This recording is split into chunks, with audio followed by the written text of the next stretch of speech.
Hellcat.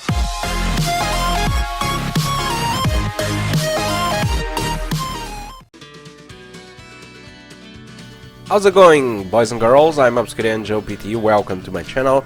So today we have here Farming Simulator 17, which was developed by Giant Software, and I think it's making use of a Giant engine because I didn't really found out any information regarding what engine this game was using, but by accident I windowed up the game and I found something called Giant Engine, so I believe the engine for this game is Giant Engine.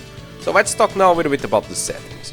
I do play this game with the medium settings, but I changed the texture resolution to the high settings, and I changed the texture filtering that was original on bilinear to anisotropic too. So why did I done this? So texture resolution on low settings only consumes like 500 megabytes, and we have here 2 gigabytes of graphic card.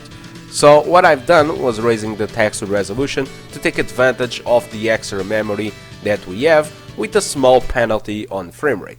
Having the texture filtering on bilinear is horrible, so that's why I decided to put at anisotropic too. So this is pretty much median settings, but with better textures or better texture treatment, because I think that thing is important, and that is what you are going to see in this video is actually these settings. So I'm using MS Afterburner to record. This can take up from 3 FPS to 5 FPS. So keep that in mind when you watch the frame rate on the upper left corner. So apart from that, I usually benchmark the game without recording, and I put the results on the description of the video or in the end of the video, where you can skip if you want to go there. You just need to press the green rectangle saying frame rate. But I didn't really benchmark these settings without recording. The benchmarking section that I've done, the benchmarking without recording that I have done was with the 4 presets, the low, the median, the high and the very high, not this custom preset, okay? And you can check the results without recording for those presets if you want to on the description or in the end of the video, which is pretty good. But this setting that I'm currently playing, I think it's the best one. You can pick it up if you have this laptop or similar, okay?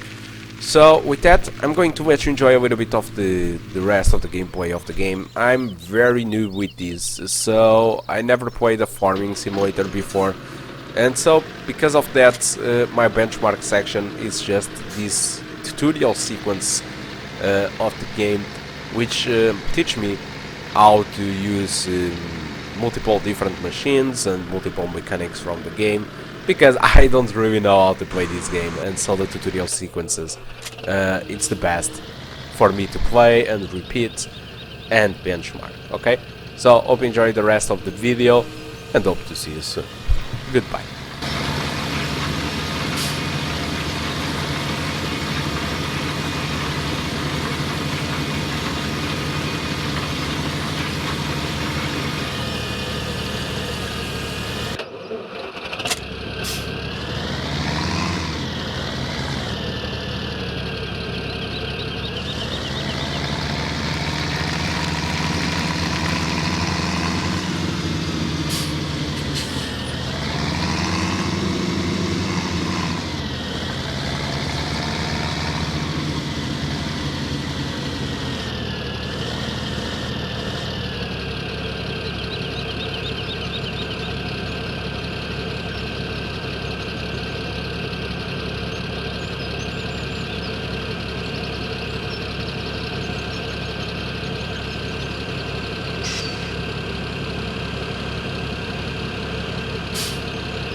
Hello boys and girls, welcome back now to the performance section of the video, and looking to this, the first thing we can assume is that the low settings is the only setting that can provide us 60 frames, but I don't really like it because it disables shadows and makes it horrible because of that.